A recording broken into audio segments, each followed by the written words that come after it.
Olá, boa noite a todos. Eu sou André Jane, secretário-geral da Escola Superior de Advocacia. Serei responsável pela mediação deste nosso painel de hoje. Primeiramente, eu gostaria de cumprimentar o nosso presidente, Rafael Warne, e os nossos coordenadores do evento, doutores Marcos Vinícius e Pedro Miranda, por terem possibilitado e organizado este evento, que acho que representa muito da marca dessa gestão, que é inovação, eficiência e inclusividade. E dentro dessa marca, um dos temas que creio que seja mais representativo disso seja o processo de tecnologia. Inclusive agora, estamos cada vez mais vivendo isso no nosso dia a dia, e é uma tendência cada vez maior. Para isso, temos hoje os nossos convidados, a doutora Isabela Fonseca, o doutor Tiago Pereira e o doutor Gustavo Camargo. Nós combinamos uma dinâmica em que eles farão as suas explanações ao início e, ao final, as perguntas serão colocadas para debate. Então, já faço convite a todos que coloquem suas dúvidas, suas sugestões de temas a serem aprofundados dentro das falas deles. Então, vamos começar com o doutor Tiago, que vai falar sobre inovações tecnológicas em confronto com as normas.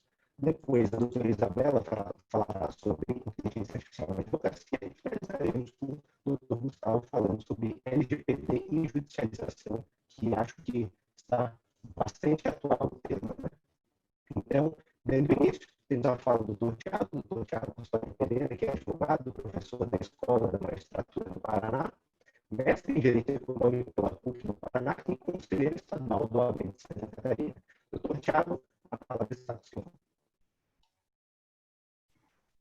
Boa noite a todos. Eu agradeço aí o convite da Escola Superior da Advocacia, agradeço aí os meus colegas de bancada virtual, vamos dizer assim, Isabela Fonseca e Gustavo Camargo. Eu tenho certeza que vai ser uma experiência muito proveitosa para todos nós, em especial agora falando de um tema que é muito caro para mim, que é a junção de direito e tecnologia, o painel processo e tecnologia. Mas essa minha primeira fala aqui de abertura, ela vai tratar um pouquinho ainda antes do processo, essa interligação, de fato, entre o direito propriamente dito e a tecnologia. Todos nós observamos o avanço da humanidade nas mais diversas áreas. Isso está bem flagrante para todos nós. Seja na área de produção de energia, medicina é algo que me fascina. Eu boto no YouTube, às vezes, ali para ficar vendo as inovações que a medicina tem proporcionado a cada dia. Eu fico realmente boquiaberto. Agricultura, veja, esse painel que estamos agora aqui produzindo, uma conferência, uma discussão, está lá o Gustavo em Florianópolis, o André também em Florianópolis, Isabela em Belo Horizonte, eu aqui em Itajaí, Santa Catarina, e isso é permitido através da tecnologia. Essa união que, pelo menos, quando eu estava na minha adolescência, não imaginava que seria possível fazer um painel nesse formato. Isso deslumbra todos aqueles envolvidos. Essa inovação tecnológica, ela tem estimulado, ou deveria, pelo menos, estimular os operadores do direito a repensar inúmeros institutos jurídicos e padrões de comportamento que até então nós tínhamos já como pacificados. Situações que seriam estanques, agora temos que repensar. Isso porque é um mundo globalizado. O mundo hoje é mais curto. E essas novas tecnologias é um campo fértil para a inovação. O desafio do direito, então, enquanto ciência, é ponderar, de um lado, a autonomia e liberdade que fomenta um ambiente criativo, um ambiente competitivo, que é necessário que o inovador tenha esse arcabouço da sua legislação, e, de outro, a segurança e a cautela que se espera na aprovação de novos produtos, novos métodos, novos serviços. Tudo isso demanda uma avaliação de risco. E como é que tem que se dar essa avaliação? Essa avaliação, ela tem que se dar, obviamente, com regras claras, regras objetivas e regras consistentes. Sob pena de você empurrar o inovador à insegurança jurídica, né? Eu penso assim, ó, essa mobilidade, essa rápida mobilidade com que as inovações tecnológicas são apresentadas, elas têm levado toda a sociedade, elas nos trazem a repensar a formulação de novos padrões de valores e questionamentos. Por exemplo, nós temos campos de estudos inéditos, biotecnologia sintética, aliás, biologia sintética, a biotecnologia, nanotecnologia, são campos que estão avançando a passos largos, e o direito não está acompanhando. O direito, com essa formatação, muitas vezes, mais rígida, mais clássica, mais formal, acaba não acompanhando o passo que a inovação tecnológica acaba nos exigindo. São revoluções, aliás, de aplicações práticas, mas que estão intimamente ligadas com o desenvolvimento do bem-estar social e, claramente, do desenvolvimento econômico, né? E essa mudança de cenário, ela pode gerar experiências conflitantes, né? Porque, afinal, as soluções que nós temos para velhos problemas, elas podem ter consequências, por exemplo, ambientais, podem ter riscos para a saúde e para a segurança, podemos invadir questões, valores, a de privacidade, por exemplo, o drone. O drone é uma realidade nova que nós temos, é bastante recente. Eu posso subir um drone e ficar virado para a janela do meu vizinho?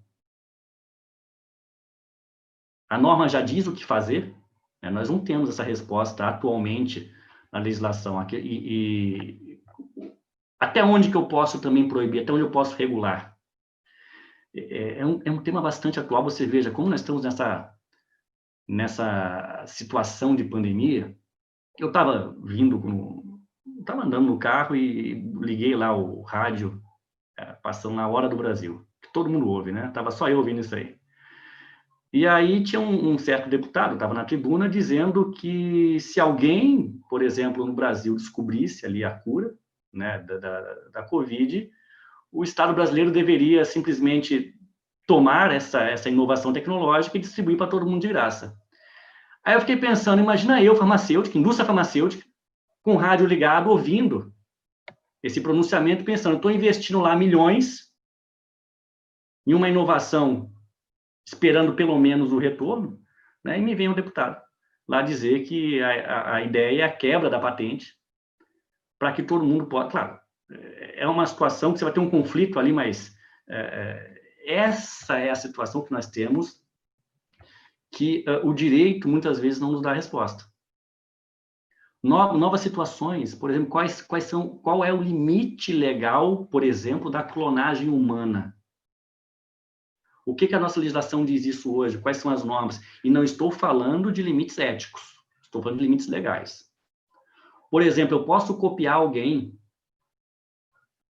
manter essa criação, esse desenvolvimento, essa pessoa clonada em estado vegetativo, para que ela possa fornecer órgãos para aquela pessoa que serviu de matriz. Olha quantos questionamentos o direito pode eventualmente vir a responder, e isso você vai encontrar, né, resposta para todos os lados. E aí, qual que é o papel do Estado, então? Como é que o Estado passa a se comportar nesses momentos? Ele precisa estabelecer, né, critérios para direcionar quais tecnologias precisam ser incentivadas, quais precisam ser proibidas, quais precisam ser toleradas ou até coordenadas. Esse é o papel do Estado. no desenvolvimento de novas tecnologias. E veja que, para mim, não estou aqui dizendo que o papel do Estado é dar subsídios. Luigi Zingales, ele é um escritor italiano que foi cedo para os Estados Unidos e ele já dizia lá que quando o mercado é impulsionado por subsídio, ele não seleciona a empresa mais eficiente. Ele vai selecionar a empresa que absorve com mais facilidade recursos públicos. E isso é uma inversão do que deveria ser o processo inovador. O grande problema que nós temos, então, enfrentado na ciência jurídica é tentar aplicar categorias jurídicas já existentes para fenômenos que não se encaixam em nenhuma categoria. O exemplo, Uber.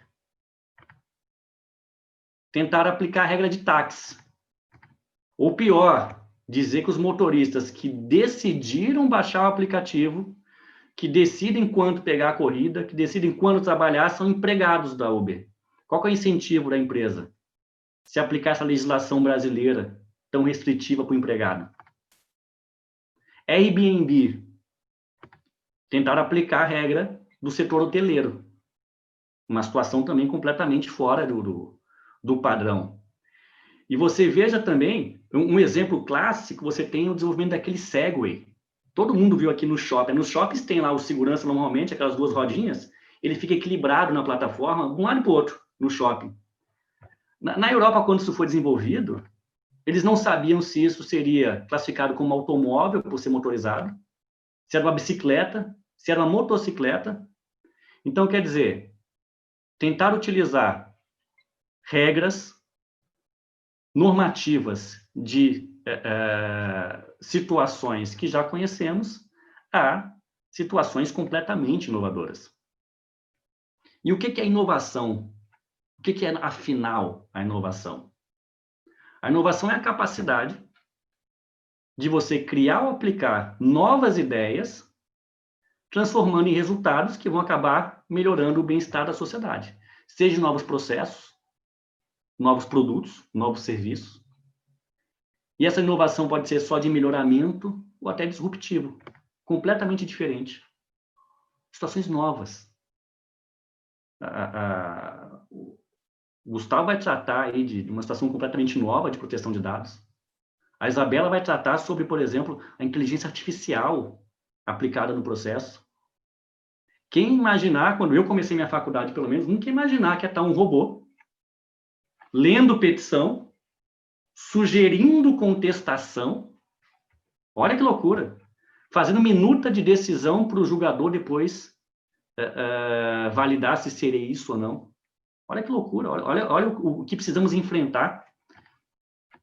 E esse ambiente inovador, ele tem normalmente ele tem dois caminhos. Ou eu vou depender de criações coletivas, e aí, por exemplo, nós temos lá a Wikipedia, Ubuntu, que substitui o Windows ali, criações coletivas.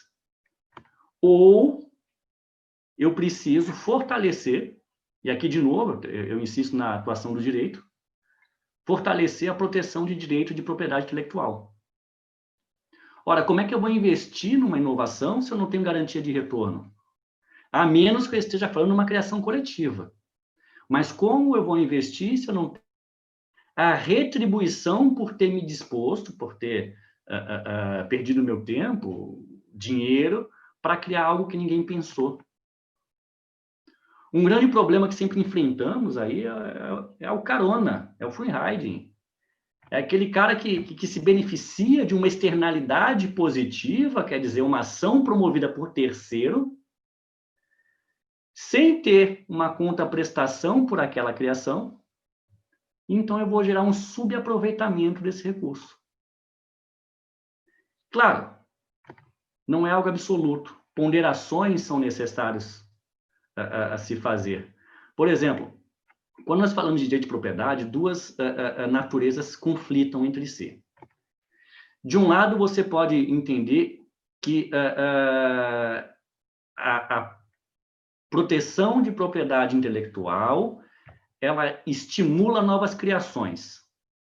O inovador é remunerado pelo seu esforço. Ok.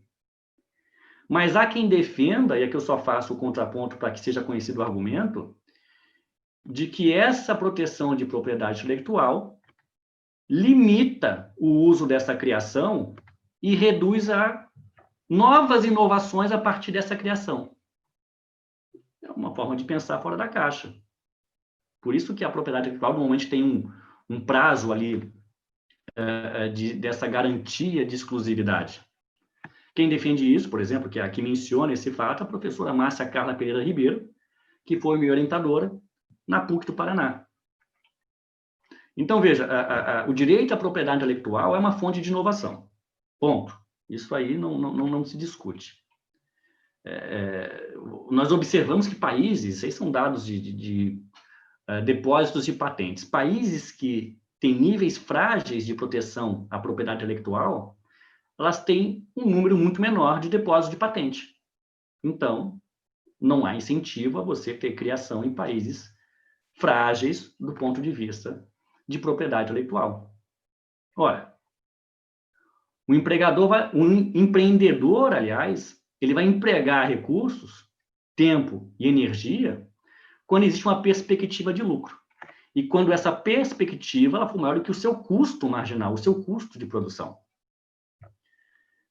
Então, veja, quando um produto ou um método inovador ele é desenvolvido, ele é obtido, o simples conhecimento de como chegar lá, ele passa a ter valor. É um know-how. E se esses dados permanecem privados, a empresa tem uma vantagem competitiva contra seus concorrentes. O que o concorrente vai fazer do outro lado? Ele não vai ficar esperando, eu vou ser o segundo, terceiro, quarto lugar sempre nessa fila, eu quero ser o primeiro. Então, isso vai estimular a competição. Porque como o meu concorrente também visa o lucro, ele vai empreender esforço para aprender ou desenvolver algo que aquele inovador já sabe. No final, ganha a sociedade como um todo. E vocês vejam como o exemplo prático nos mostra, o resultado efetivo deste ambiente sadio de proteção à propriedade intelectual. A China, você quase não tem laboratórios de desenvolvimento, de pesquisa e desenvolvimento. Lá não tem laboratório de P&D, pouquíssimos. Você tem produção em massa, produção em escala. Agora, produções de P&D, baixíssimo. Por quê? Baixa proteção à regra de propriedade intelectual. O que o inovador faz muitas vezes? Ele inova só para contornar a regulação. Eu tenho uma regulação nova, eu vou criar algo para não incidir naquela regulação. O que é a regulação? Primeiro de tudo, regulação é a tentativa de alterar o comportamento alheio a partir do estabelecimento de padrões ou metas. Só que nós temos uma grave assimetria entre as informações técnicas dos reguladores e dos inovadores. Qual que é o resultado? Uma limitação da inovação. E por que isso ocorre? Vamos pensar aqui, por que isso ocorre? Uma nova descoberta, pense comigo, uma nova descoberta, ela é muito fácil que ela não esteja enquadrada, nós vimos aqui o exemplo que nós demos do Uber, do Segway, do Airbnb, uma nova descoberta é muito fácil que ela não esteja já enquadrada numa regulação que existe. Ou ficar mal acondicionada na regulação que já está projetada pelo agente regulador. E essa grave assimetria, ela acaba por inibir a inovação. Vamos dar um exemplo aqui. Quem tem mais conhecimento de rede 5G? A Anatel ou as companhias telefônicas? Eu tenho um amigo que ele trabalhava numa empresa alemã que atendia as companhias telefônicas, a produção das tecnologias, propriamente dita.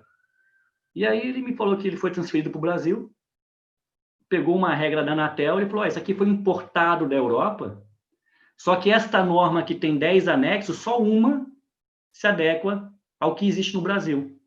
Ou seja, lá o regulador da Anatel copiou uma norma europeia que não se aplica à realidade brasileira. E aí tem que ficar as companhias telefônicas sambando para tentar entrar numa regra que não existe, na verdade. Uma regra que não se aplica a essa realidade. É um fenômeno muito complicado, muito... não há incentivo ao desenvolvimento. Se você for pensar o seguinte, quando o inovador ele vai desenvolver algo novo, ele não sabe se a comercialização do que ele desenvolveu vai ser autorizado pelo regulador, quanto tempo esse regulador vai levar para permitir essa comercialização, e nem se o investimento que ele fez vai ser recuperado. Ora, é uma regulação que ela é projetada para... Quando a regulação ela é pensada, ela é projetada a partir de uma tecnologia já existente. Isso quer dizer o quê? Essa inovação tecnológica interrompe a tranquilidade e exige, e aqui já concluindo para o final da minha exposição, ela exige que, então, que nós, operadores, pensemos novas formas de regular essa inovação. Por exemplo, nós temos algumas ferramentas criadas pelo direito, a technology forcing, a tecnologia forçada. É um caso muito, muito interessante isso aí. É você estabelecer padrões que não podem ser alcançados pela tecnologia que existe no momento. Ou até podem ser alcançadas, mas não a um custo aceitável. E aí você cria um ambiente de pressão para o desenvolvimento, para quem vai desenvolver essa inovação tecnológica. É um caso que eu acho muito emblemático, porque em 1964, o governo americano estabeleceu novas metas de emissão de poluentes para a indústria automobilística. 64. Então, todas as montadoras se uniram e deram uma declaração, olha, ao menos até 67, a gente não consegue desenvolver essa tecnologia. 3 meses depois, 4 produtores independentes foram lá e falaram, criamos, está aqui. Aí o governo falou, criou, beleza. Em apenas 2 meses, as montadoras declararam, nós temos aqui uma tecnologia melhor, superior. Quer dizer, via regulação, se percebeu que a tecnologia já existia, mas não era implantada por custos. E aí, também tem dois instrumentos, já para finalizar, que eu trabalhei com esses instrumentos na minha dissertação de mestrado, que são as legislações temporárias. Quando você tem ali, por exemplo, eu vou criar uma norma que vai vigorar por um período bem estabelecido e vai permitir a coleta de informações para que o normatizador, ou o legislador, ou o regulador, possa, a partir das informações, estabelecer, aí sim, regras a partir das informações coletadas. Ou então, uma última característica, uma última instituto, que são as cláusulas sunset, onde você vai ter uma legislação com data de validade. Olha, essa regra vai vigorar durante 24 meses, 36 meses. Ela perde o vigor, você coleta a informação e então você cria novamente as regras mais perfeitas. Concluo aqui essa breve exposição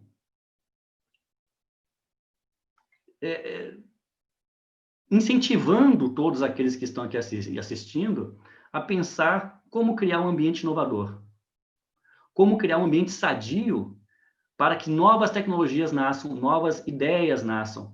E o direito não está longe. Só o caso que eu citei aqui de robôs lendo petições, eu tive um caso de um robô que leu errado minha petição e contestou uma outra situação, e aí o advogado foi perceber quando entrou em contato comigo por e-mail.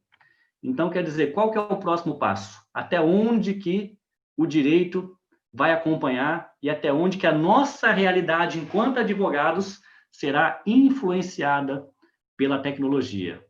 Essa, aliás, é a deixa para a próxima o próximo painel com a nossa querida professora Isabela Fonseca. Agradeço a todos e vamos aí prosseguir com o nosso encontro. Professor Tiago, muito obrigado pela brilhante fala. Realmente foi um convite à reflexão dos advogados e já comentando, é curioso até porque o papel do advogado muitas vezes é de conduzir a sociedade nesse ambiente de inovação, né? De, antes de existir uma norma, já trabalhar nas relações privadas para dispor por meio de contratos como que vai se dar dali para frente aquela determinada inovação. Então, já aproveitando o convite à reflexão do Dr. Tiago, convido também, novamente, reitero, os nossos participantes que nos prestigiam hoje à noite, a fazerem seus comentários, trazerem suas provocações aqui para o debate, em seguida, que no final nós vamos fazer esse debate com os três palestrantes da noite. Agora, prosseguindo, então, com a doutora Isabela. A doutora Isabela é mestre em Direito Processual pela PUC, é coordenadora da pós-graduação em Inteligência Artificial e Novas Tecnologias do CEDIM e é advogada. Doutora Isabela, a palavra está com a senhora. Boa noite, é um prazer enorme estar com vocês aqui hoje. Gostaria de cumprimentar, né, meus parceiros aqui de bancada virtual, André, Tiago e Gustavo. Gostaria de agradecer imensamente ao convite para estar com vocês aqui hoje, OAB, né, Santa Catarina, ESA Santa Catarina, e eu venho trazer uma temática bem impactante. Vários advogados vão falar, gente, será que a Isabela está trazendo quase um filme futurístico? Mas é algo que, assim, já bateu na nossa porta. São os impactos da inteligência artificial na área jurídica, na advocacia, ok? Primeiro, a gente tem que pensar num panorama extremamente interessante que a gente vivencia no nosso judiciário. Dados importantes, né, anualmente, são lançados e publicizados pelo Conselho Nacional de Justiça, por meio do relatório Justiça em Números, e a gente sabe que nós estamos precisando no nosso judiciário de uma super reforma estrutural. Se fôssemos pensar, temos uma taxa de congestionamento do processo enorme, a taxa da Justiça Estadual e da Justiça Federal em alguns estados é algo assim alarmante, aqui em Minas Gerais é mais de 62%. Temos as etapas mortas do processo, que é o tempo em que os autos ficam parados em secretaria, e o relatório Justiça em Números do Conselho Nacional de Justiça nos mostra que hoje as etapas mortas correspondem a um tempo de 87% do tempo em que tramitou os autos, ou seja, muito tempo o processo, né? Os autos do processo ficam parados na secretaria, isso traz uma morosidade processual enorme. Além disso, temos uma taxa de reforma das decisões extremamente séria. Para que vocês tenham uma ideia, aqui em Minas Gerais, a nossa taxa de reforma das decisões no âmbito do Tribunal de Justiça, pensando em decisões interlocutórias e sentenças, é de mais de 60%. Estado de Piauí, 93%. Isso nos faz refletir, né, o quanto é complicada a nossa situação no judiciário brasileiro. E é dentro desse contexto que a gente chega assim muito firmemente com a inteligência artificial. E já deixo assim um recado, porque muitos advogados imaginam que todos esses softwares que são vendidos no mercado se tratam de inteligência artificial, mas não é verdade. A própria subseção aqui de Minas Gerais de Contagem fez uma pesquisa e são poucos os softwares que efetivamente trabalham com inteligência artificial. Mas o que seria, né, essa inteligência artificial? Eu poderia explicar para vocês, né, em termos um pouco mais técnicos, que são softwares que vão trabalhar com machine learning, ou seja, aprendizado de máquinas, com algoritmos extremamente desenvolvidos, que podem trabalhar, muitas vezes, com redes neurais profundas. A gente poderia dizer que os softwares todos trabalham com algoritmos, mas que, nesse caso específico, são algoritmos não supervisionados. E esses algoritmos, por si só, conseguem aprender e se desenvolver. Ou seja, algo extremamente moderno e algo extremamente impactante. E aí, durante minha palestra, né, pegando a fala do professor Tiago, eu quero trazer para vocês algumas informações importantes de como que a inteligência artificial tem sido tratada nos Estados Unidos e em Londres, e também quero trazer para vocês os impactos da inteligência artificial aqui no Brasil, no âmbito da advocacia, porque a gente realmente é muito influenciado por alguns países quando a gente pensa na inteligência artificial. Bom, pessoal, recentemente tornou-se público, né, a utilização de vários softwares que trabalham com inteligência artificial em diversos escritórios nos Estados Unidos. Inclusive, eles são muito conhecidos, né? A gente poderia falar a plataforma cognitiva da IBM, é um dos softwares que é muito utilizado, o Watson, e também temos um outro robô muito utilizado em escritórios dos Estados Unidos, o ROS.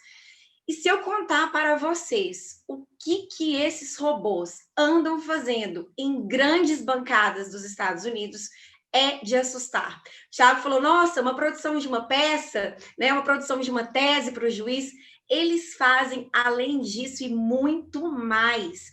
São softwares extremamente desenvolvidos que vão trabalhar com o que a gente chama de jurimetria, né? A jurimetria, quando você faz uma pesquisa jurisprudencial, por exemplo, você pode tentar, por exemplo, mapear um juiz. Você pode pegar casos semelhantes, né? Como eles comportam numa audiência de conciliação e mediação, quais foram os acordos, quais são os valores de acordo com aquela matéria que você litiga. Só que fazer isso manualmente, você não vai ter acesso a tantas informações que você deveria ter para mapear aquele juiz.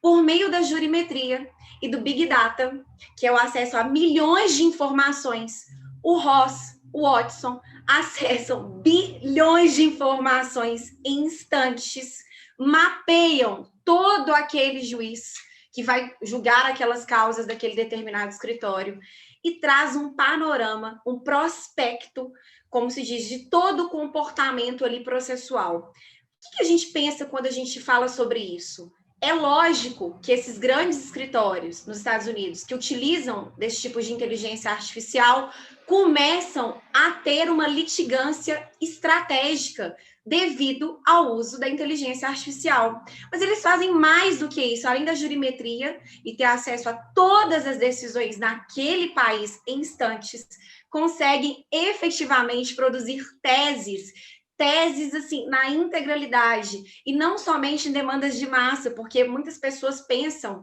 que o uso da inteligência artificial vai estar sempre associado à substituição daqueles advogados que trabalham com demandas de massa, mas não é bem assim que a gente poderia dizer, né? Depende do software, depende da sua base de dados e depende também do tipo de algoritmo que ali está trabalhando, para a gente saber qual função aquele software consegue chegar.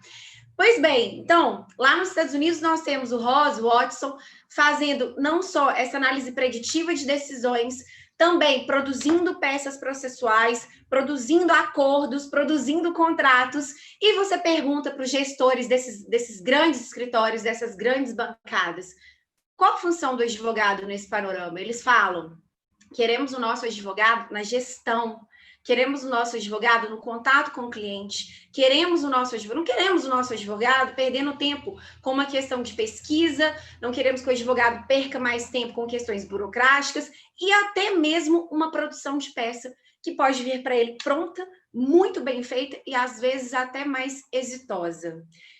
Esses dados nos assustam bastante, porque nos fazem até refletir qual o nosso papel atual na advocacia, já que a gente já vê esses robôs sendo utilizados em alguns países. Mas eu queria chamar a atenção para vocês de duas situações específicas que são extremamente importantes que aconteceram em alguns países, né? Ou seja, aqui fora do Brasil, e que nos faz refletir muito. Toda a comunidade acadêmica que está estudando inteligência artificial está refletindo sobre esses casos paradigmas, e é interessante que vocês saibam. A primeira coisa é que na área criminal, em diversos países, é utilizado na área jurídica softwares de reconhecimento facial. Inclusive, estamos importando essa tecnologia para o Brasil, ok? E qual que é o grande problema? A gente sabe que alguns países são produtores desse tipo de tecnologia e poderia ser Estados Unidos, China, Índia, que são os 3 maiores nesse tipo de tecnologia, mas recentemente a Justiça Britânica se pronunciou e declarou que está assim proibido o uso desse tipo de inteligência artificial lá, sob a fundamentação que foram feitas diversas pesquisas e mostrou-se que diversas pessoas inocentes foram classificadas de forma errônea, equivocada, por esse software de reconhecimento facial. Ou seja, mostrou-se que a inteligência artificial erra e pode errar muito. E dentro desse prospecto, a Justiça Britânica falou, olha, isso fere, né, desde os valores relacionados a direitos humanos, a liberdade, ficou proibido o uso dessa inteligência artificial. E muito me assustou nessa época que a própria IBM, que é uma das empresas maiores, né, de inteligência artificial no mundo, mandou uma carta para o Congresso Nacional, né, para o Congresso dos Estados Unidos, perdão, para dizer que também vai parar de produzir esse tipo de inteligência artificial, por entender que sim, essa inteligência artificial tem errado. Só que vocês têm que ter em mente que ela já foi utilizada em milhares de casos de pessoas que foram reconhecidas artificialmente por meio desses algoritmos e que tiveram claramente seus processos agravados, né, condenações. Isso tem gerado muitos rumores em todos os países que estudam esse tipo de tecnologia, e aqui no Brasil também. São notícias recentes, são notícias do último mês.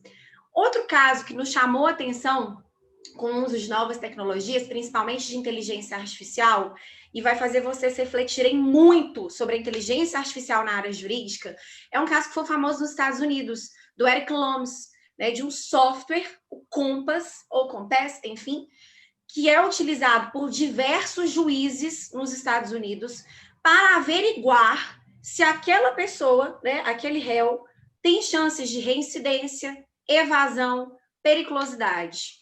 Qual que foi o grande problema? Esse software classificou o Eric Lomas, que é uma parte, né, lá nos Estados Unidos, como sim, muita chance de evasão, de reincidência. E isso, inclusive, foi utilizado pelo juiz para negar o pedido de liberdade provisória dele e teve aumento da pena. Então, ou seja, nos Estados Unidos, utilizam de um software que basicamente é um software privado, produzido por uma empresa privada, e os juízes utilizam para o proferimento de suas sentenças. Qual foi o problema desse caso? E eu acho que talvez seja a minha parte mais crucial na minha palestra de hoje. Ficou comprovado, uma ONG muito famosa fez um estudo sobre o software Compass e ficou comprovado que o software Compass é enviesado contra afrodescendentes latinos-americanos. Resumindo, quando ele analisa o caso que envolve uma pessoa negra, ele tende a classificar aquela pessoa como possível reincidente, possível grau de evasão e periculosidade. Isso é muito sério. Descobriu-se, então, e desmistificou-se aquela falácia de se imaginar que quando você pensa juiz robô, o juiz robô vai ser muito melhor do que o juiz que nós temos hoje, porque ele vai ser imparcial, a inteligência artificial é neutra. Descobriu-se, então, que softwares que trabalham com inteligência artificial podem ter vieses algorítmicos. O que o software Compass tem com o afrodescendente é isso, é um viés algoritmo. E você que está me escutando aqui deve estar pensando, com certeza isso é erro do programador. Quem fez o software ficar enviesado. Não necessariamente. Lembram que no início da minha palestra eu falei para vocês que alguns softwares que trabalham com inteligência artificial vão trabalhar com algoritmos não programados, redes neurais profundas, e por si só, por meio do machine learning, consegue se desenvolver e muitas vezes formar uma caixa preta que até o programador não consegue dizer como aquele software chegou àquele resultado. Bom, o Eric Lomas, ao saber do relatório da ONG ProPublica, recorreu em todas as instâncias nos Estados Unidos, perdeu em todas, sob a fundamentação dos juízes. Não, a gente teria tomado a mesma decisão, mesmo que a gente não tivesse tido acesso ao software. Isso me faz muito refletir, né, pessoal, que nós chamamos de cognitive biases, propensões cognitivas do julgador. Depois que ele viu o que o software falava sobre a parte, ele falou, não, eu julgaria da mesma forma. E o Eric Lames, ele tentava era ter acesso ao código-fonte. Ele queria saber por que aquele software o classificou dessa forma. E ele não teve acesso. Mas falo para vocês aqui que é algo mais preocupante. Mesmo se ele tivesse acesso ao código-fonte, nós, da área jurídica, estamos passando por um problema ainda maior, porque falta a compreensibilidade. Dar acesso ao código-fonte para a gente é a mesma coisa que não dá. Mas a gente vivencia o problema da opacidade. Ou seja, você pode chamar um técnico de sistemas de informação que muito possivelmente você não vai entender como que aquele algoritmo chegou àquele resultado. Bom, pensando nisso, pensando nesses problemas, ou seja, elenquei 2 problemas sérios da inteligência artificial aqui hoje para vocês no exterior. O primeiro, essa questão do reconhecimento facial, né? Justiça britânica, Estados Unidos, pegando pesado, mostrando que, assim, é sério os erros que esses algoritmos podem ter. E a segunda, softwares podem ser enviesados e isso vai trazer problemas para nós, né, para advogados, para as pessoas que trabalham na área jurídica, porque como que você vai conseguir efetivamente entender um procedimento interno de um software desse super desenvolvido para conseguir defender seu cliente de uma situação dessa? Vimos aqui também o Ross, vimos o Watson sendo super utilizados nos Estados Unidos.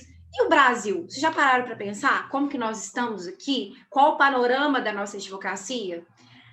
É lógico, né, pessoal, que a gente não tem como fazer comparações. Eu falo até engraçado, o pessoal aqui do mestrado e do doutorado, a gente fala que trabalhar com direito comparado é um problema devido a uma historicidade, devido a toda uma questão de uma perspectiva de um país. Mas eu posso dizer para vocês que essa tecnologia, né, o Watson, essa plataforma cognitiva da IBM, já foi importada para alguns escritórios aqui do Brasil. São escritórios de grande porte. Você pode considerar grandes bancadas, não são nem de médio porte, pequeno porte. Por quê? São escritórios que investiram, por exemplo, nos últimos 3 anos, 2 milhões de reais somente em inteligência artificial. Um escritório famoso, é de Recife, não vou falar o nome, né, preservar aqui, mas tá nos artigos que eu publico, tá tudo lá, os nomes. Ele trouxe a Watson para cá e deu o nome de A Robô Carol. A Robô Carol é um sucesso, sabe, Thiago? A Robô Carol, ela tem sido assim, eu, Thiago, André e Gustavo juntos, só que ela faz tudo em praticamente 10 minutos, tudo que um advogado faria em um mês. Aí você fala, mas como que isso é possível? É possível quando se trata de um software que trabalha com inteligência artificial e um software super desenvolvido. É possível. A grande questão é que a maioria dos escritórios, a maioria dos advogados no Brasil não tem condição atual de investir, né, num software desse, de fazer um investimento desse no escritório. Então, começa-se a muito pensar, será que isso não vai trazer maior disparidade entre os litigantes, principalmente os habituais? Como assim, né, professora Isabela? Vamos pensar nesse software aí, a Carol, desse escritório de Recife, que esse advogado ele vai ter um mapeamento que eu não vou ter, que ele vai ter acesso a informações que eu não vou ter, que ele vai ter efetivamente um mapeamento de um juiz que manualmente, através de uma análise manual, é impossível fazer, que a jurimetria desse escritório é assim, automática, você já abre o seu computador, já vem para você tudo que você precisa sobre aquele processo, sobre aquele juiz, sobre as teses jurídicas, sobre todas as decisões, e a gente pode pensar no âmbito de jurisprudência e também de precedentes. Como que nós não vamos dizer que isso não vai gerar disparidade de litigantes? Vai gerar, e já existe, né? Eu queria fazer elogios aqui ao professor Gerli Nunes, né, que é aqui de Minas Gerais, que é um dos grandes, assim, pivôs dos estudos aqui de inteligência artificial, e um dos artigos atuais que ele publicou, analisando muito essa questão da inteligência artificial, ficou demonstrado que o caso da Samarco gerou disparidade entre litigantes devido ao uso de novas tecnologias e de inteligência artificial. É impressionante você imaginar que eu não estou dizendo que existe uma atecnia por parte aqui de um dos advogados, não é isso. Eu estou dizendo que você está ali com um software, que você fez um investimento de 2 milhões durante 2 anos no seu escritório e que isso vai te colocar na frente do mercado. Pessoal, peço desculpas pela minha rouquidão aqui na palestra, mas é porque eu leciono todos os dias e com esse frio aqui em Minas Gerais esses dias, realmente minha voz ela vai assim sumindo. Então nos faz refletir, né? A RoboCarol, ela nos faz refletir todo esse panorama, né? Todo esse panorama de como que nós devemos tratar o uso desses softwares, de como que nós devemos pensar sobre isso, né? Ou seja, quais os impactos da nossa advocacia. Temos que ter todo um panorama sobre isso. E será que esses softwares estão sendo utilizados no judiciário brasileiro? Estão. Muitos deles são softwares que trabalham com inteligência artificial. Poderia elencar aqui o Victor, o Sócrates, poderia elencar a Elis, do Tribunal de Justiça de Pernambuco. A gente tem a Mônica, a gente tem diversos softwares que estão sendo utilizados na nossa função jurisdicional. André, você me informa do meu tempo? Porque eu estou aqui falando aqui, você só me fala quanto tempo falta, por favor, tá? E aí, basicamente, esses softwares que têm sido utilizados no judiciário, nós processualistas, aproveitando o painel aqui, processo e tecnologia, a gente tem que começar a refletir sobre eles. A gente sabe que mesmo com o Código de Processo Civil de 2015, existe hoje uma situação clara que é o quê? Essa jurisprudência defensiva. E qual que é o problema que nós vamos ter hoje com os desses robôs? Ok, eles estão trazendo celeridade em alguns procedimentos no âmbito do STF e do STJ, mas vocês já pararam para pensar se esses robôs vão aumentar essa jurisprudência defensiva? Eu afirmo para vocês que vão. Sabe por quê? Porque, inclusive, o Sócrates, né, pensando no Victor, vários tribunais de justiça já estão falando, peraí, se o recurso especial extraordinário é protocolado aqui no âmbito do Tribunal de Justiça, é aqui que esses robôs têm que estar. Por quê? Porque eles vão obstaculizar a ida desses recursos para o STF, para o STJ. Então, reflitam. Eu trouxe aqui diversas temáticas da inteligência artificial para vocês entenderem que a maioria dos advogados nem sabem que isso está acontecendo. O que a gente precisa fazer, já para encerrar a minha fala? Precisamos estudar a inteligência artificial, precisamos averiguar os impactos, precisamos regulamentar. Não é brincadeira, pessoal, traz impactos sérios. Já tem vários processos em que a discussão ali é o uso ilícito de algoritmos.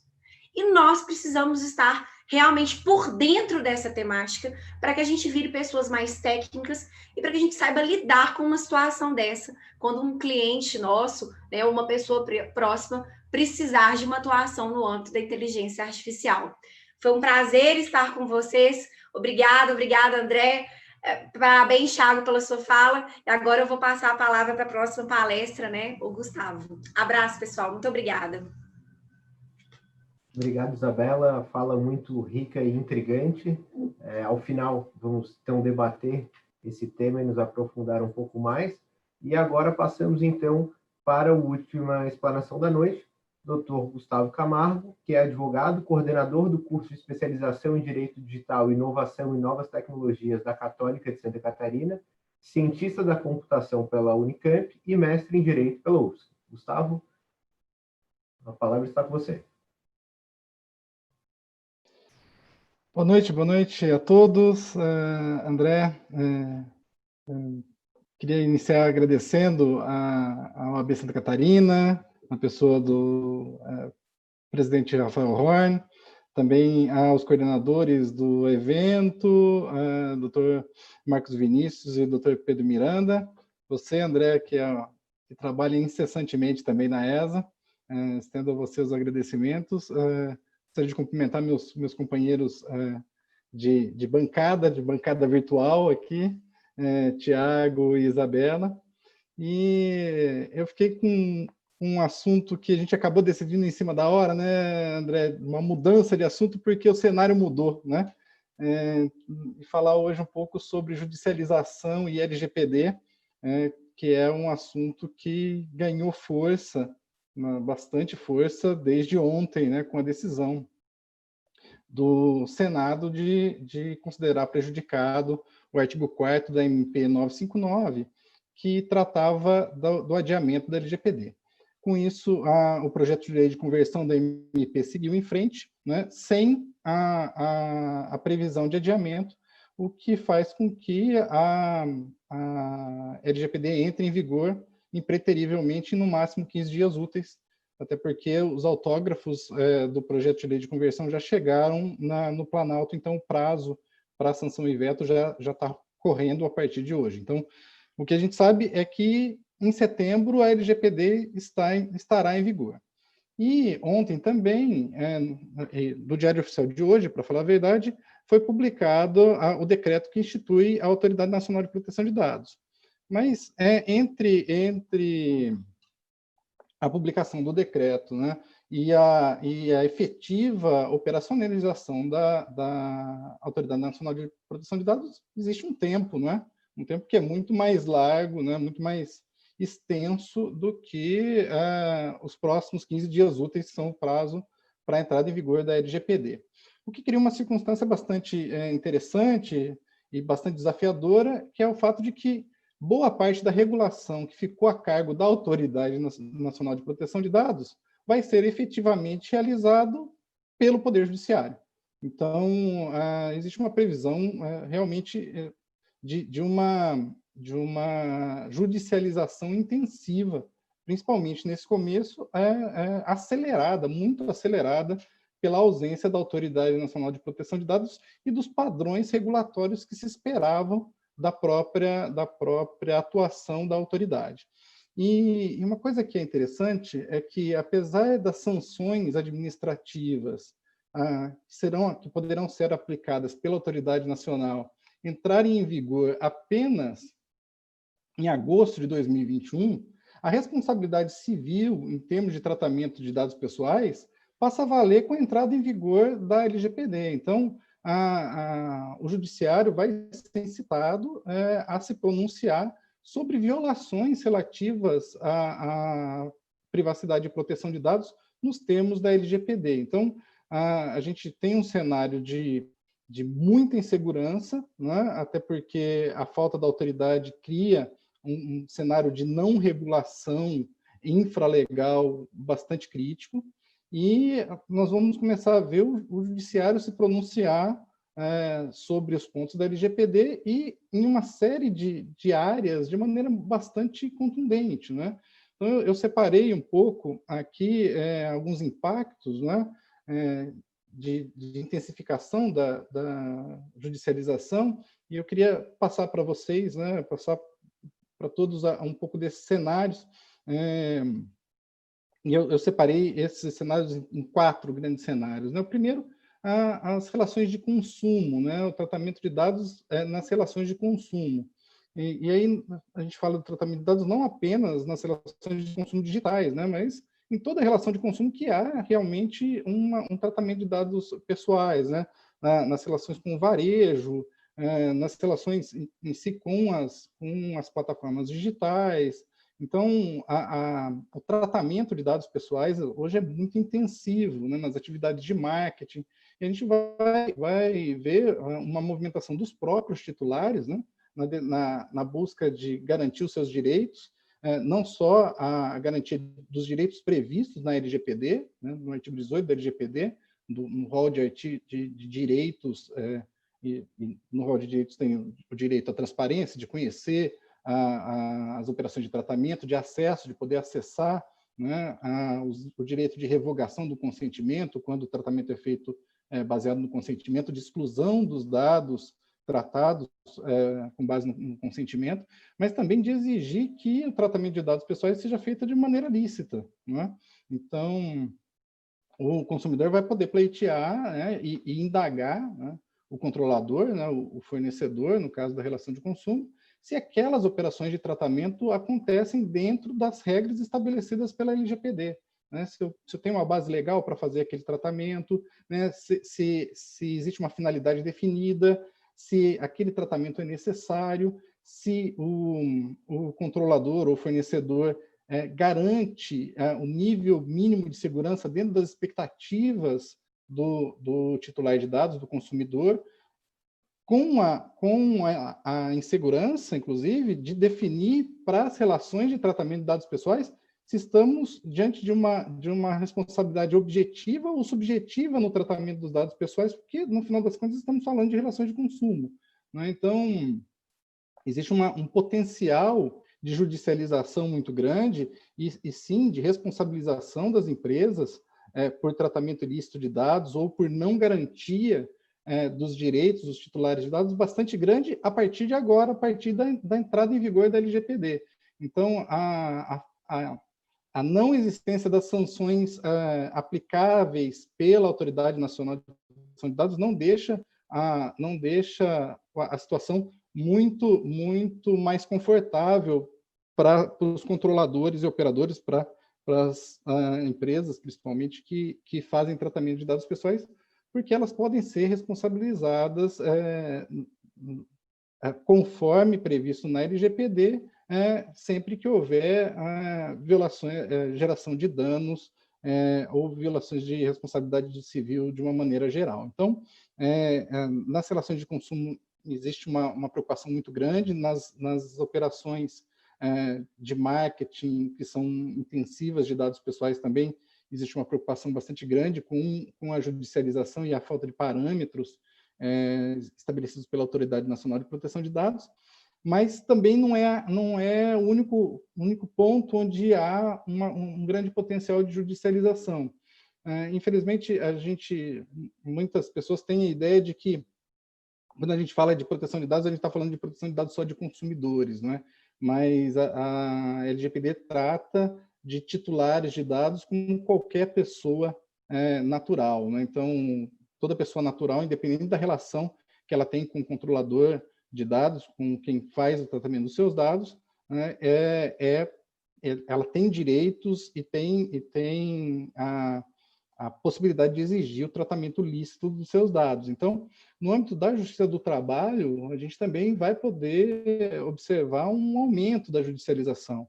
E aí, a gente não está falando apenas das ações individuais, mas também da defesa coletiva de direitos, né, da atuação dos sindicatos, que vão poder atuar de maneira coletiva, né, na defesa dos direitos dos trabalhadores decorrentes do tratamento de dados pessoais. Então, e aí quando a gente fala de relações de trabalho, a gente fala também de uma necessidade de garantia de direitos, né, dos trabalhadores ligados ao tratamento de dados pessoais. Eu posso destacar a necessidade de garantia de direitos de acesso, né, das empresas garantirem o direito de acesso aos dados que são tratados com relação aos funcionários, né, no âmbito das suas atividades, né? E aí a gente tem, além desse um direito que o titular pode pedir a qualquer tempo, a gente tem uma outra consequência aí mais processual, que é a possibilidade de fazer com que o próprio titular de dados pleiteie acesso aos seus dados para utilizá-los como prova nos seus processos judiciais trabalhistas. Então, ele vai poder manejar o direito de acesso para ter acesso às informações para poder instruir a sua ação judicial, né? E aí fica uma situação interessante, né? Que é, se o titular de dados, se o empregado não tem acesso aos dados, né, e precisa, por exemplo, entrar com uma ação de exibição de documentos, a própria ação já deflagra um ato ilícito da empresa se ele fez o pedido de acesso e não teve acesso, né? Então, ele vai entrar com pedido já, muito possivelmente, com um pedido de dano moral, porque a empresa cometeu um ato ilícito de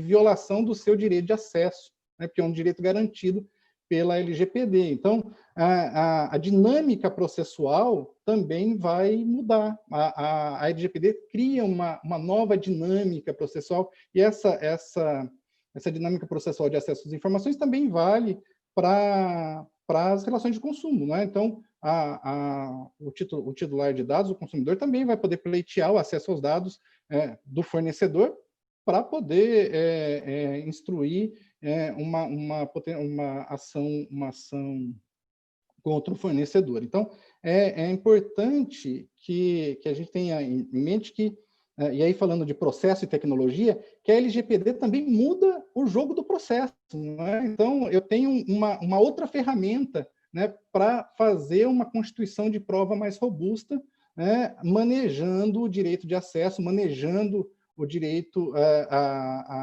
o dever de transparência do fornecedor, do controlador de dados, né? Então, é um impacto muito grande também na forma como o advogado deve olhar a prova quando existe uma relação de controlador e titular, né? Então, a dinâmica do processo também pode mudar. Então, o segundo ponto, falamos, então, o primeiro ponto do consumidor, falamos do direito do trabalho, mas também existem algumas consequências contratuais, né? Porque a LGPD traz uma previsão de que é obrigação de todos que tratam dados, todos os agentes de tratamento, que é a linguagem, o termo usado pela LGPD, de todo agente de tratamento respeitar a legislação de proteção de dados, né? E se eu tenho uma relação contratual, né, entre duas empresas, por exemplo, onde há uma relação de controlador e operador, né, e a empresa que vai fazer um tratamento de dados pessoais sob instrução da outra não consegue, por exemplo, garantir a segurança, eu tenho um motivo de rescisão contratual, né? Inevitavelmente, essas questões relacionadas a rescisões contratuais em decorrência do não cumprimento das obrigações estabelecidas pela LGPD vão ser judicializadas, né? Então, esse é um outro ponto bastante crítico de judicialização.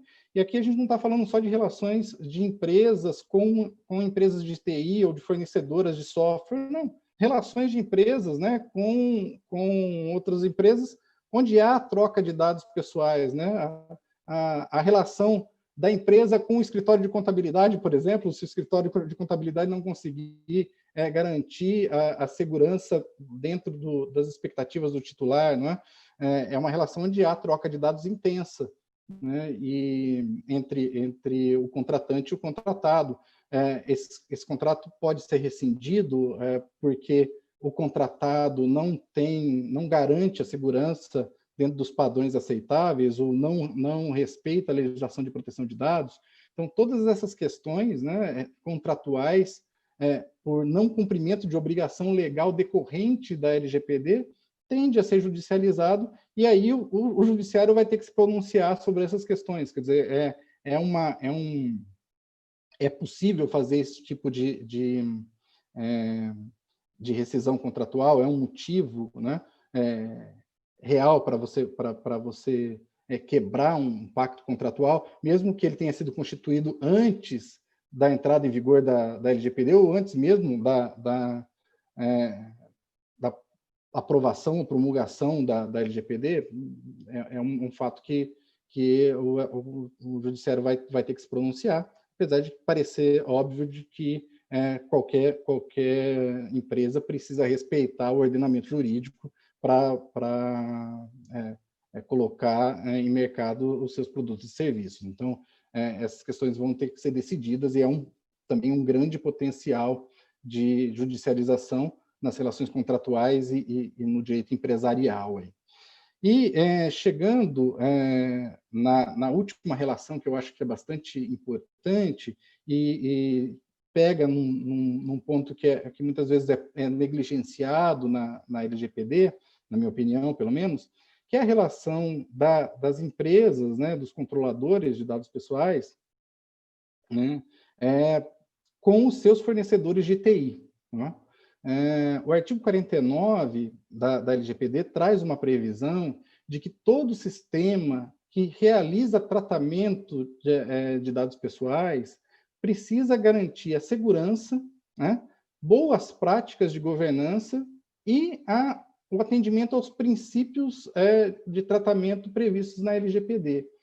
A pergunta que fica no ar se os sistemas precisam garantir esses 3 pontos, né, por obrigação legal estabelecida no artigo 49, é um dever do fornecedor de software garantir, na data de entrada em vigor da LGPD, que o software, que aquele sistema cumpra esses 3 requisitos?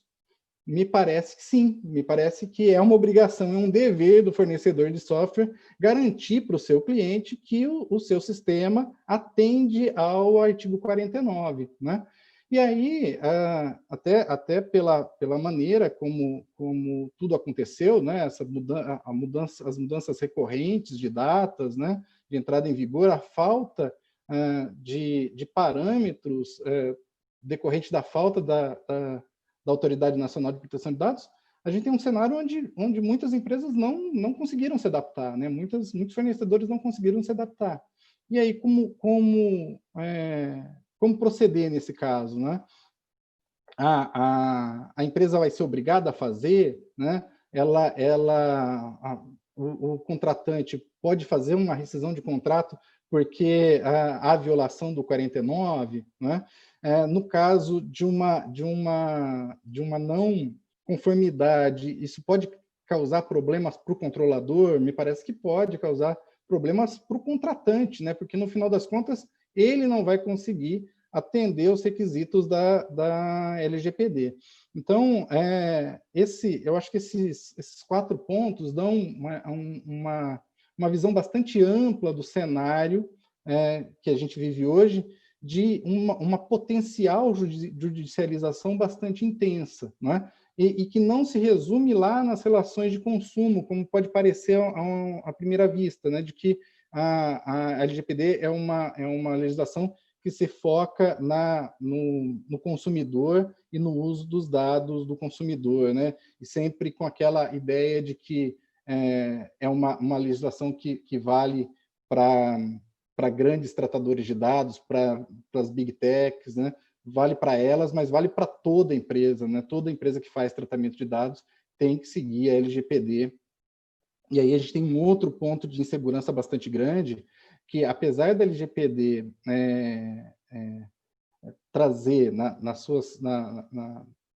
na norma a possibilidade de flexibilização de obrigações por porte da empresa e até para empresas inovadoras e startups, a atribuição de fazer a regulação dessa flexibilização ficou por conta da própria Autoridade Nacional de Proteção de Dados, que não existe ainda na prática, né? Então, a gente tem um cenário de maior obrigação, né? Onde todo mundo precisa atender ao máximo da obrigação, e as regras de flexibilização, né, para empresas como essas que eu acabei de dizer, e também, por exemplo, para questões específicas, como para a necessidade de você estabelecer um encarregado, né? Essas flexibilizações não aconteceram, porque a autoridade não existe. Então, a gente tem um cenário onde todas as empresas todos os controladores estão num cenário de máxima obrigação. E aí a gente fica numa dúvida grande, né? Sem essa flexibilização que ficou a cargo da Autoridade Nacional de Proteção de Dados, que não existe, né? Essa flexibilização vai poder ser feita em juízo, né? O juiz lá, na hora de julgar, ele pode ponderar sobre as obrigações e o porte da empresa, né? Sem uma regulação infralegal que determine isso, né? As pessoas mais legalistas tendem a achar que não, eu também tendo a achar que não, mas podem existir entendimentos contrários, e aí a gente pode ter uma divergência muito grande, né? Entre decisões judiciais, né? E uma latência para uniformização do entendimento jurisprudencial grande. Então, a gente vai ter um cenário de afunilamento da jurisprudência e, por outro lado, um caminho de construção efetiva da Autoridade Nacional de Proteção de Dados, e, a partir daí, a construção dos posicionamentos da autoridade. Então, a gente vai ter duas vertentes de decisão sendo criadas, né? O que seria muito menos crítico se nós tivéssemos, né, a Autoridade Nacional de Proteção de Dados sido criada lá, tivéssemos autoridade antes da entrada em vigor da LGPD, como era previsto, né? Então, esse cenário de bastante insegurança, né, e de incerteza, até do ponto de vista da regulação, porque vários pontos da LGPD ficaram efetivamente para ser regulados pela Autoridade Nacional de Proteção de Dados, se agrava muito com essa entrada em vigor de imediato da LGPD e a nossa característica de litigiosidade bastante alta no Brasil. Então, você tem um ambiente de tempestade perfeita, né? Então, eu tenho alta litigiosidade, grande insegurança jurídica e incertezas regulatórias, né? Você tem um ambiente ideal para uma explosão de judicialização. Vamos esperar para ver se isso vai efetivamente acontecer, mas o cenário me parece ser esse. Eu acho que meu tempo terminou. Eu gostaria mais uma vez de reforçar meus agradecimentos à OAB de Santa Catarina, dizer que é um prazer falar nesse evento do mês da advocacia, um evento com grandes nomes, 30 dias de eventos diários. Gostaria de parabenizar a OAB Santa Catarina e dizer que estou sempre à disposição. Gustavo, muito obrigado. Fechamos as falas com chave de ouro. Eu sou suspeito de elogiar a pessoa, amigo do Gustavo, foi meu colega de mestrado e sempre digo que sou um fã dele profissionalmente e pessoalmente também. Então, parabéns ao Gustavo, a Isabela, ao Thiago, todos fizeram ótimas falas. E agora, partindo para a etapa final, ao debate em si, eu selecionei aqui, nós temos pouco mais de 10 minutos, 11 minutos para ser mais exato, o que me deixa muito triste, porque eu fiz várias anotações, eu vi vários comentários que a gente poderia agora trazer aqui para vocês, dos nossos participantes, para nós debatermos. Mas então eu selecionei, como estamos no mês da advocacia, 3 pontos, um para cada um de vocês, que acho que são ligados diretamente com o dia a dia do advogado e com o exercício da profissão. A primeira pergunta para a nossa convidada externa de outro estado, doutora Isabela, sobre a postura do advogado diante desse cenário de inteligência artificial. Como que o advogado... A gente sabe que tem um tabu, na maior parte dos nossos colegas, esse medo de como que vai ficar o cenário daqui em diante, como que vai ficar o exercício da profissão. Pela própria fala, a gente viu que já existe, obviamente, uma disparidade entre aqueles que conseguem já investir mais e aqueles que não têm tantas condições. Eu tenho um posicionamento já formado a respeito, mas gostaria que a doutora Isabela conversasse um pouco sobre isso, como quebrar esse tabu, como utilizar a inteligência artificial como diferencial, independente das condições do advogado. Ótimo, André, agradeço a pergunta.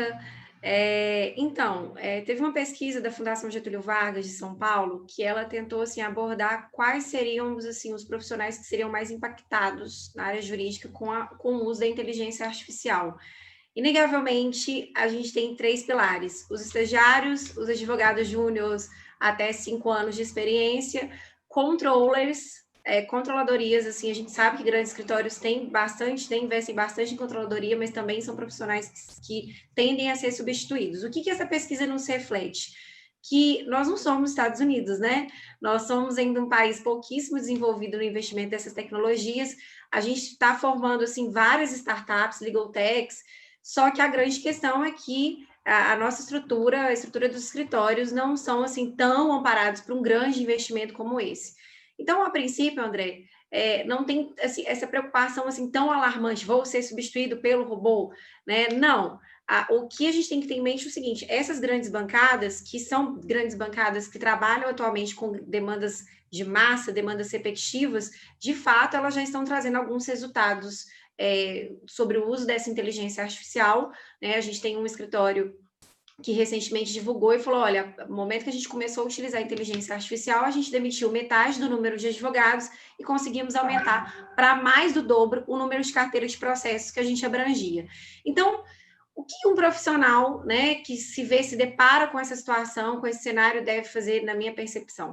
Primeiro, eu falo que cliente, ele gosta de quê? De ser atendido por pessoas, né? Não tem ninguém que quer ser atendido por um robô, pela inteligência artificial, por algoritmos. Então, nós continuamos extremamente valiosos nesse cenário.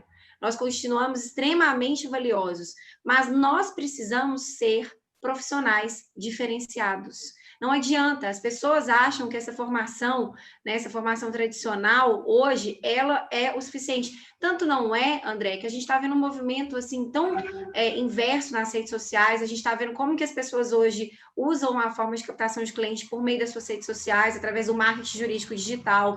A gente está vendo algumas matérias assim fluírem tão bem, que não são tão tradicionais, e fazendo com que profissionais estejam sendo diferenciados, se destacando nesse mercado. Então, a minha dica é, primeiro, vamos estudar inteligência artificial. Já temos casos famosos aqui na Justiça sobre essa questão de algoritmos, então o advogado precisa estar preparado para caso ele pegue uma causa relacionada a essa temática. Ok. Segundo, vamos entender quais são as consequências e também perceber, sabe, André, que não é só um ônus enorme.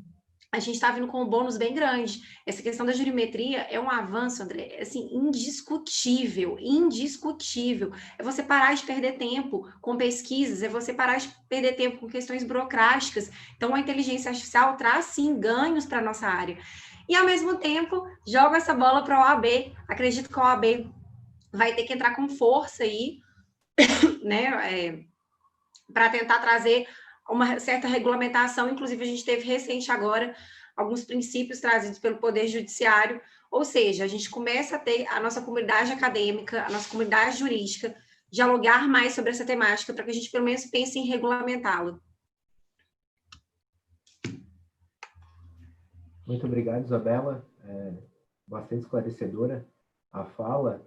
E complementando, mês passado, retrasado, agora não me lembro exatamente, mas a gente teve uma live aqui na ESA de Santa Catarina, em que eu recebi o professor Fabiano Hartmann, da UNB, que foi responsável pela criação do Vitor no STF, e aí estava conversando sobre essas questões de inteligência artificial, como que isso afetaria o nosso dia a dia na advocacia, né?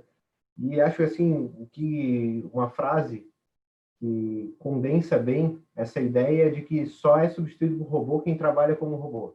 Então, quem já faz o trabalho de advogado, propriamente dito, na verdade, vai ser ainda mais um diferencial, né? Lógico, tem essas ferramentas, e essas ferramentas, com o tempo, estão cada vez mais democráticas, disponíveis para todos. A gente já tem softwares até acessíveis que já fazem algumas atividades, como, por exemplo, contagem de prazo, leitura de intimações, já com uma certa confiabilidade que está disponível para todos, e isso permite que o advogado tenha mais tempo para a sua atividade fim, realmente, né?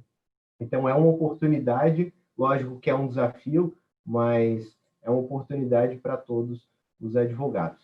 Dando continuidade, a próxima pergunta para o Dr. Gustavo Camargo, sobre a LGPD, né? Agora precisamos adaptar, e como que a LGPD impacta diretamente no exercício da advocacia, no tratamento de dados pelo advogado? Excelente pergunta. Nós, na nossa atividade, somos controladores de dados pessoais, contratamos softwares, contratamos terceiros que trabalham na posição de operadores, né? Temos contratos também com terceiros que ocupam a posição de controlador também. Então, é fundamental que o escritório de advocacia, principalmente a sociedade de advogados, né, tome os cuidados necessários para garantir a segurança dos dados pessoais e o uso dentro dos padrões de tratamento previstos pela própria LGPD, né? Uma dúvida que é sempre comum, né, poxa, eu vou ter que pedir o consentimento dos meus clientes para poder usar os dados pessoais dele para fazer o meu trabalho, para trabalhar né, para exercer a advocacia? Não, né? Existem outras bases legais que sustentam o tratamento de dados pessoais no exercício da advocacia, né? Dentre elas, o cumprimento de contrato, né? É necessário para que a gente cumpra, né, o nosso dever de defesa dos interesses do cliente, fazer o tratamento de dados pessoais, né? Então, essa é uma questão bastante relevante. O que a gente tem que ficar um pouco de olho também é que agora a gente vai começar a ser contestado nos processos sobre a licitude da origem dos dados da outra parte, né? Então, a parte inseriu lá no processo um dado pessoal de terceiros, né? Eu, do outro lado, posso falar, olha, como é que você teve acesso a esse dado?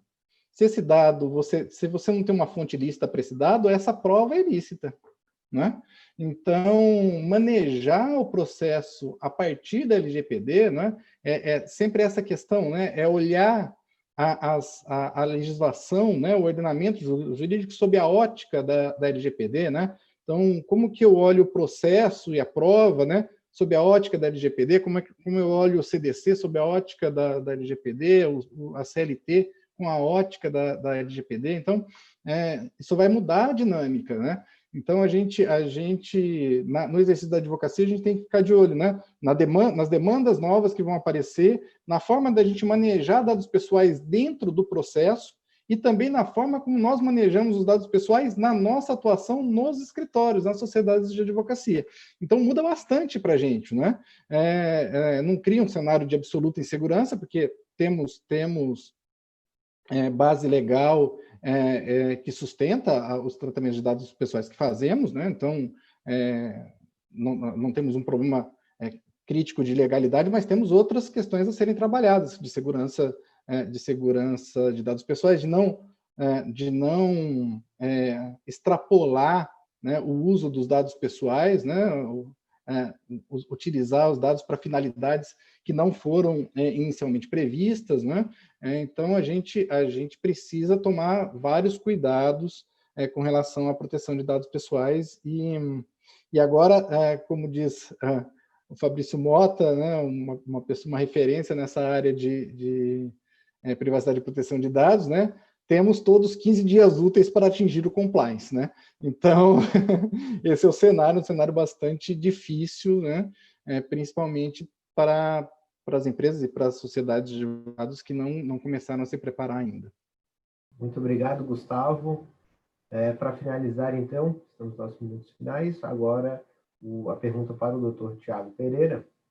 O Dr. Tiago, também na esteira dessas outras perguntas que eu havia feito, do exercício da advocacia e os temas que foram abordados, eu questiono qual seria o papel, na sua opinião, do advogado nesse ambiente de inovação, na condução das atividades econômicas dentro desse contexto.